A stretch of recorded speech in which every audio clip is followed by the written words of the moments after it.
Salut à tous, on se retrouve aujourd'hui pour une toute nouvelle vidéo. Actualité, rumeurs autour du Real Madrid. Et là, on a une grosse information de Santi.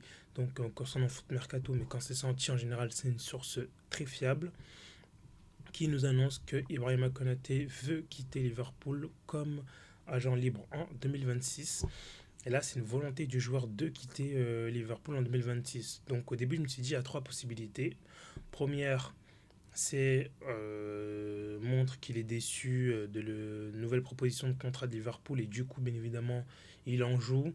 Et du coup, pour essayer de monter un peu son salaire, etc., les négociations, comme Salah, hein, Salah, je me rappelle en février, tout le monde était là, oui, il y a une interview, ah oui, Salah va quitter Liverpool, c'est fait.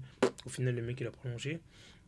Donc, première possibilité, c'était ça, mais là, le Ibrahima Konaté want to leave, donc veut quitter Liverpool comme agent libre en 2026. J'écarte cette possibilité-là. Deuxième possibilité, c'est, je me dis pourquoi pas, là, comme c'est annoncé avant le mercato commence dans la semaine prochaine, c'est peut-être une ouverture pour que Liverpool puisse le vendre à moindre coût au Real Madrid. Moi, je pense que le Real Madrid a besoin d'un autre défenseur central. On a bien vu, Rudiger, on ne sait pas s'il va bien revenir, même si j'ai pas trop de doutes, mais on ne sait jamais. Hussein, même s'il montre de très bonnes choses, il a quand même 20 ans. Est-ce que il va confirmer dans les matchs décisifs? Faudra voir. Asensio, qui ont lancé des fleurs, hein, il était tellement bon l'année passée, mais là, deux matchs, deux fois il se chie dessus. Est-ce qu'il va faire le taf? Militao, on ne sait pas, lui, on sait pas. Il a eu deux fois les ligaments, est-ce qu'il va revenir au niveau, etc. C'est compliqué. Alaba, de toute façon, c'est sa dernière saison, il partira l'année prochaine. Donc voilà, compliqué. Là, il faut voir un peu sur le long terme. Donc Konaté, c'est une bonne chose. Donc je me dis, c'est soit il viendra libre l'année prochaine, comme Trent, ou soit Liverpool se dise, bon, ils nous ont déjà Shourav Trent gratuitement. Konaté, il a comme une valeur marchande de 60 millions. Donc ça date du 30 mai 2025. En sachant qu'il a une année de contrat, il a une valeur de 60 millions. Donc c'est un joueur, voilà, il a 26 ans, français, international français, voilà, il est très fort.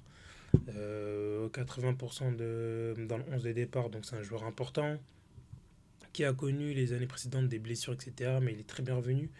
Donc voilà, Konaté, c'est un joueur important à ce poste-là.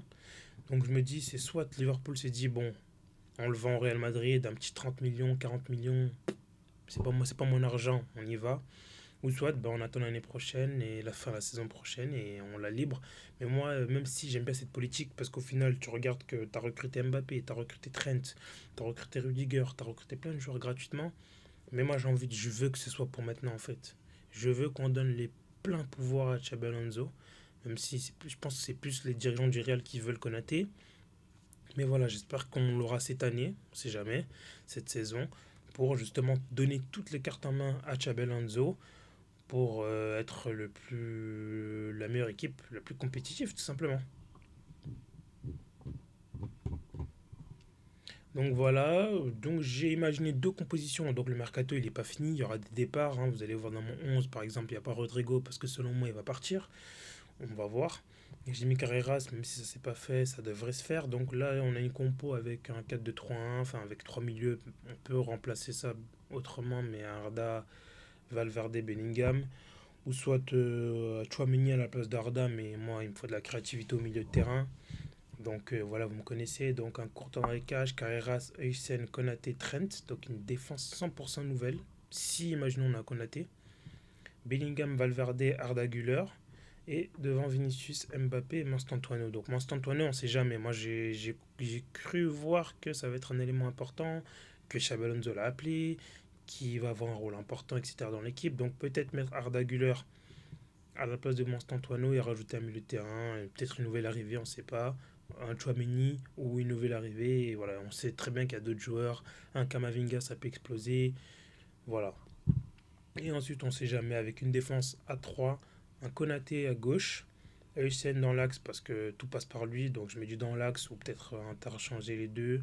Mais voilà, Rudiger à droite, Trent et Carreras comme piston, Bellingham Valverde comme milieu de terrain, Arda Güler en tant que numéro 10 et Vini Mbappé devant. Donc voilà, dites-moi ce que vous en pensez des deux compositions qu'est-ce que vous aurez mis?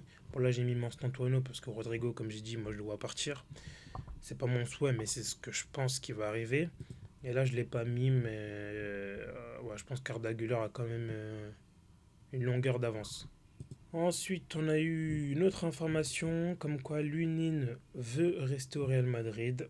Donc voilà, c'est une bonne information, hein. En tant que doubleur, Lunin, c'était l'année passée, il a fait le taf, hein. Courtois, il s'est blessé toute la saison.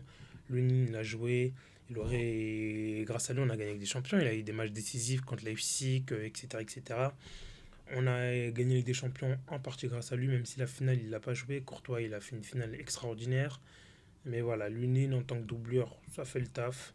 Mais voilà, on nous annonce quand même que s'il y a un grand club qui vient vers lui, il pourra peut-être changer l'idée de rester. Mais bon, à voir. Pour le moment, il a envie de rester.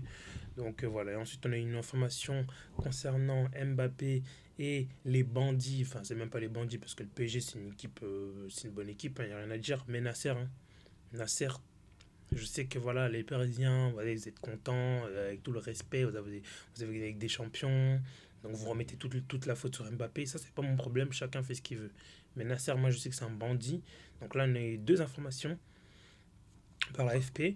Kylian Mbappé poursuit en justice le PSG pour harcèlement.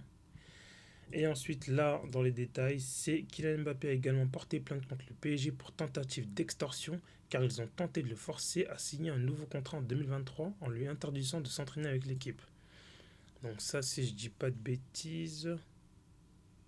Attends, 2023? Parce que ça, c'était l'année passée, non?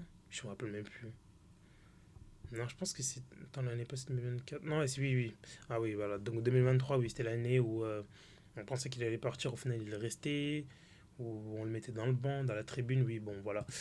Donc voilà pour Mbappé. Histoire compliquée. Il y avait déjà eu des histoires comme quoi il réclamait 50 millions de salaire non reçu. On ne sait pas ce qui se passe. Là, il porte une nouvelle fois. Il porte deux fois, du coup, plainte. Une pour extorsion et menace, je sais pas quoi, à signer son contrat. Et l'autre, c'est pour harcèlement. Compliqué, compliqué tout ça. J'espère qu'il va se concentrer un peu plus. En plus, j'ai vu un tweet de. Rien à voir, hein, mais j'ai vu un tweet de Booba. On va le regarder de suite, hein. Ouais, en plus, on a eu un nouveau tweet de Booba. Booba la chippie. Il aime trop ça, décidément. C'était à propos de Mbappé, je crois.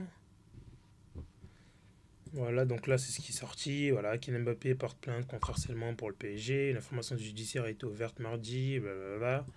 Et ensuite, la Booba, elle a dit si tu laisses pas Nasser tranquille, je vais lui dire ce que tu fais à Palm Beach et avec qui et pourquoi tu as chopé une gastro, joue au foot, marque des buts et vend des maillots.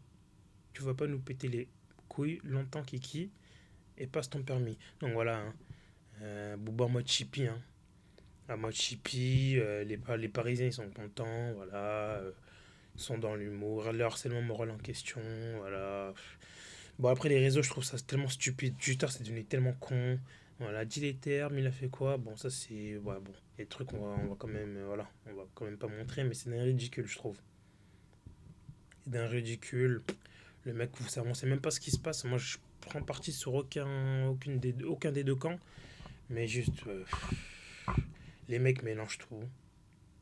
Fais-le tomber, Booba, on compte sur toi, détruis sa carrière. C'est des trucs que moi, je vois. Je sais pas. Je sais pas, toute cette haine en tout cas, ouais, bah, ça m'attriste. Mais bon, c'est pas grave. Donc, bien évidemment, ce soir, enfin, à 3 heures du matin, je sais pas si vous serez là. Moi, je pense que. Je vous mens pas, je sais pas si 3 heures du matin je serai présent. Mais il y a le match contre Salzbourg. Match important vu que ça va déterminer la première place et surtout la qualification du Real parce que le Real a gagné ce match. Donc voilà, on se retrouvera pour le débrief. Du coup, ce sera le lendemain parce que je ne vais pas le faire à 5 heures du matin. On se fera un petit débrief du match, des points positifs, des points négatifs, si on est sur la bonne continuité ou pas. Ah bah une information qui vient de tomber à l'instant T. Donc là, c'est le Real Madrid contre Leipzig peut avoir du retard dû à la tempête à la Philadelphia. Ok, donc on verra. Hein. Bon, on verra. Si le match se joue à 5 heures du matin, 6 heures du matin, peut-être que je vais me lever, enfin regarder le match, mais à 3 heures du matin, je serai en train de dormir, je serai déjà dans mon rêve. Donc voilà, j'espère que cette vidéo vous aura plu. Si c'est le cas, n'hésitez pas à liker, un petit commentaire, à partager. On se retrouve d'ici là demain pour le débrief du Real Madrid en espérant qu'il se qualifie, hein. C'est la moindre des choses, sinon c'est la honte. Voilà, portez-vous bien. Ciao tout le monde.